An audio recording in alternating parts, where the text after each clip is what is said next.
Resilient keys are a controversial system. In Season 2 of War Within, resilient keys were introduced to answer constant complaints about key depletion, heavily impacting the M+ scene in the process. Opinions on resilient keys are very polarizing. Many players love the concept of a progression-based environment which is more respectful of people's time, but other players absolutely hate how Mythic Plus is turning into something where you just bang your head against the wall and go again if you fail. I will go over these things later in the video. First, I will talk about the poll that I conducted. Now, in my time streaming, I've been exposed to a lot of different opinions about resil keys. I wasn't really sure how the general population actually felt about them. So last week I made a Twitter poll. It's a simple yes/no question, do you like resil keys? And across 1700 votes, it's been a very steady 60-40 split with 60% favoring yes. So there are positive aspects of the system. It is actually reasonably well received by the general player base, but it is a lot more nuanced than a simple yes/no vote. Under this Twitter poll, I put out a Google form with more detailed questions, and this got 470 responses. I had some general questions about what content the responder does and some optional short answer questions to allow those who are passionate to share their opinions.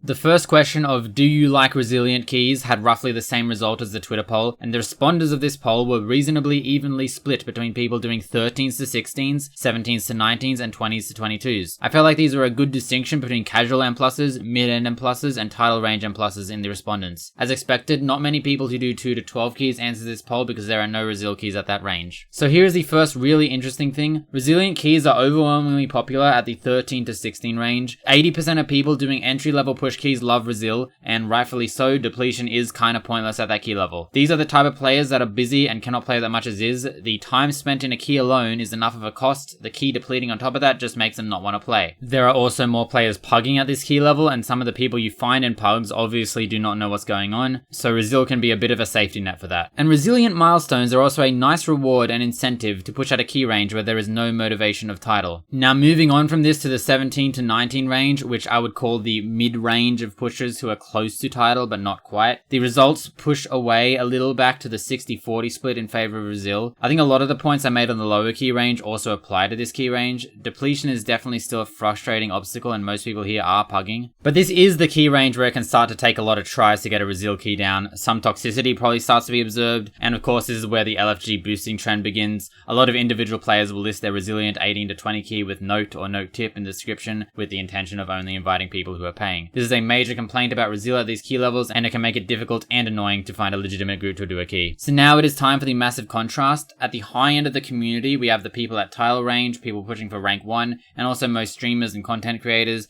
This 20 to 22 group of key pushers have a very negative result of 24% for and 76% against resil keys. And it is very clear why. This is where the cracks in the system start to show. You have boosting out in full force with LFG being swarmed by note tip keys. You have spreadsheets being made exposing people who buy keys. You have drama around groups leeching resil floodgate and sinking in way too many attempts to time one. You have groups who end up timer farming for score on a resil key that +1 level would be impossible on. And there are the times you join a resil key and people are just so much less focused because they know they can just go again. Now you might say, oh, this is just a small portion of the player base, they don't matter. But in reality, if that was the argument, we just would not have M+ at all. Like, there are flaws all around with resilient keys, and I believe there is a solution that could be found that makes the system better for everyone. Now, I had these 2 multiple choice questions asking people what they liked and disliked about resilient keys. I put in some common arguments for and against that I had regularly heard, and also included a short answer option for people to give their own opinions. A lot of interesting points were made, and I'd like to organize a few positives and negatives of resilient keys. Starting with positives, the homework key situation is very simple, and I can't see many people arguing against it. It was the most popular opinion out of the 4 I gave. A homework key is what it is called when, say, you deplete a 20, it turns into a 19 that you have already timed, but you have to do that 19 again to push it back up to a 20, that is homework. And you could make mistakes in that homework key, deplete it, and then it turns into an 18, and now you have to do 2 homework keys, 18 into 19. If you have 19 resil, that is avoided, and your homework is more chill and can be less time consuming. Resil keys are also good for the pug scene. A lot of times when you pug a key, especially in the lower ranges, you will have absolute clueless people sign up. They don't use defensives, don't use stops, don't know routes. Sometimes you just run into someone who has no idea how to play their class. Resil keys give a level of insurance against that. A key being resil also could lessen the desire for meta classes. A resil key holder is probably more likely to invite off-meta applicants, although I do question how often that actually happens. Resil keys are also nice in that they enable an M+er to use their key for their friends. Maybe a chill night with your guildies that don't usually do keys, you suggest giving a go at your resil key for some fun. And something that I think is typically overlooked is that resil keys give people something to strive towards. In an M+ system where there are absolutely absolutely no rewards between a mount for your weekly 12s and a title for organized players doing 20s and 21s, Resilient is a nice little micro milestone for every key level that keeps people striving towards something. Now the downsides I think run a bit deeper. Those who are against Resil are definitely a bit more passionate than those who are for Resil. I actually had about double the short answer responses for what people disliked about Resil compared to what people liked. So one inadvertent downside of a Resil key is that the cost of the key is removed. People end up making mistakes, they brush it off and go again because it's Resil. Someone else makes a mistake, you go again, and so on.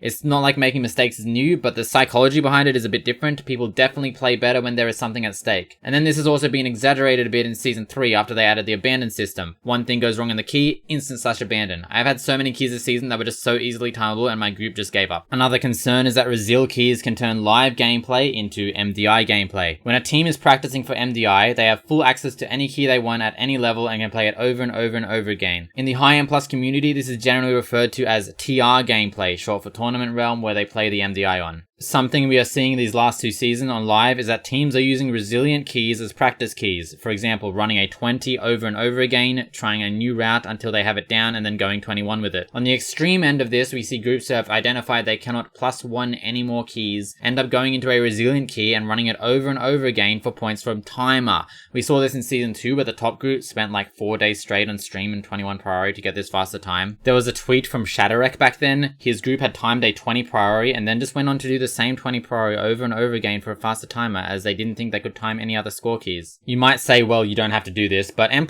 is a team game, and if the team wants to push for the most optimal score, you can't just say no without making it awkward. And in these Resil practice keys, you have to be practicing something. The pulls are harder, they are more technical, they become more reminiscent of what we see in the MDI. And this brings me to another point. I think Resil is making M+ harder. Resil changes the way we play keys. The meta for what we pull is more extreme as we have more practice, so keys are harder as a result. Resil also improves our access to higher keys, making the average key level one needs to do for a comparative rank to be higher. The 0.1% title in War Within Season 2 and Season 3 is significantly higher relative to the maximum key level than it was in any other season. For every season since they introduced title, I took the average key level of the rank 1 group and compared it to the average key level you would need to get the M+ title. In Shadowlands, the title just came out and the difference was about 3.5. In Dragonflight, the difference was about 2.5. And in War Within Resil seasons, the difference is looking to be around 1.7. So if you're going for title now that Resil exists, you are doing keys very close to the maximum possible, meaning that the DPS requirements, healing requirements, routes, comp,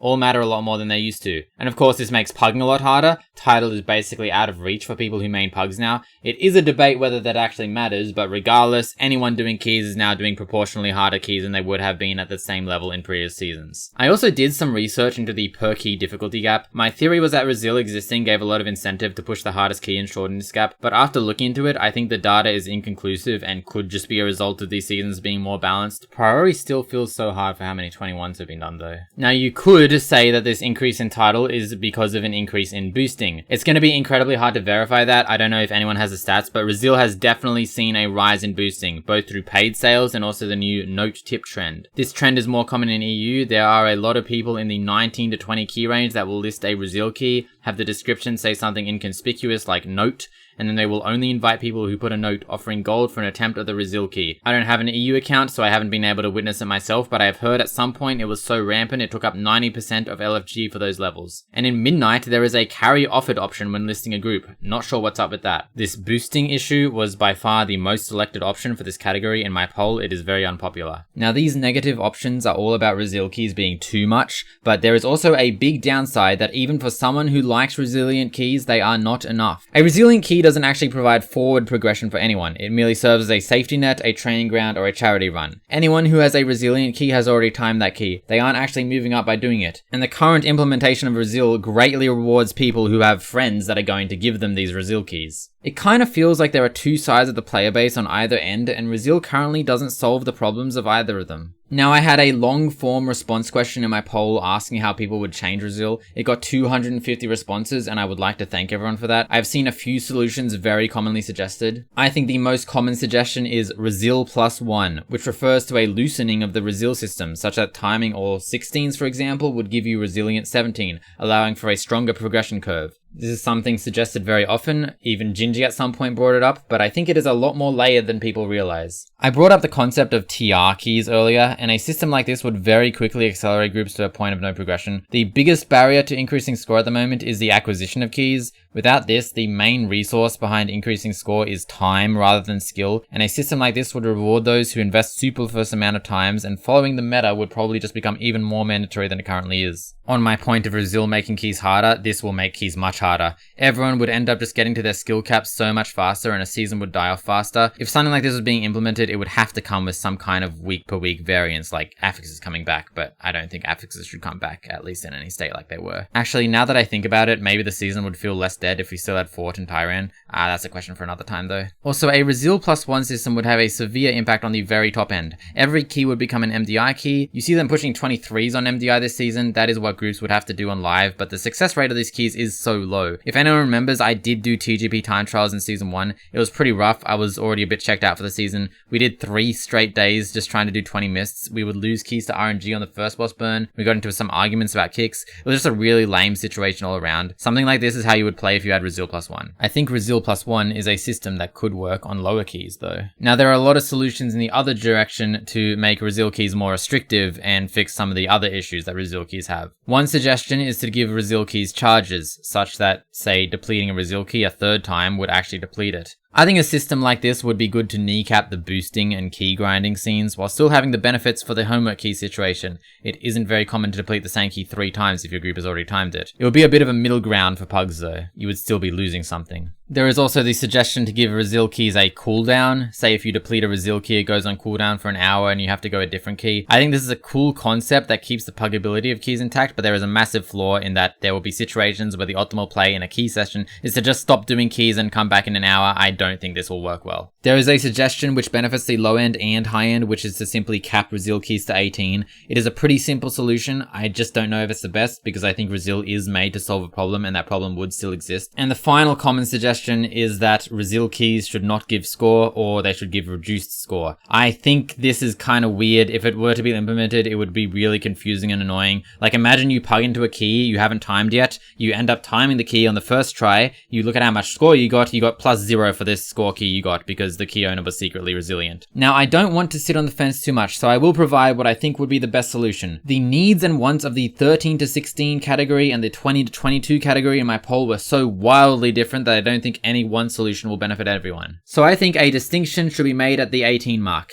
A distinction that is already being made in Midnight with the Vault change. In my solution, any key up to 18 could have resil +1 enabled. This would give a clear sense of aggression to a group of people who predominantly pug without having the downsides of resil +1 that mostly affect people doing higher keys. It would give very attainable goals and a lot of valuable practice to players in a range that has no real rewards and a very big experience gap. I think this resil +1 system should also go all the way down to +2 keys as well. So much of the community interacts with lower keys much more than we think, and there is actually a massive barrier of entry, so I don't really understand why resil only starts at 12. Timing 18s in this system would be rewarded with the maximum vault only, the 4 out of 6 mythic vault that has been implemented into beta, and then for those who push higher you could still go up to resil 19, 20, etc, but the resil keys would have charges and would eventually deplete, which would combat boosting and incessant grinding while still keeping some benefits of resilient keys on the high end. It's probably not a flawless solution. There's potentially some confusion for those who reach the 18 level, but for most part, I think people at that level generally can find information about them themselves. I think a solution like this would be the most all-around solution that benefits the entire player base rather than only half of it. I didn't go over every result in my poll yet, so if you are interested in them, here they are.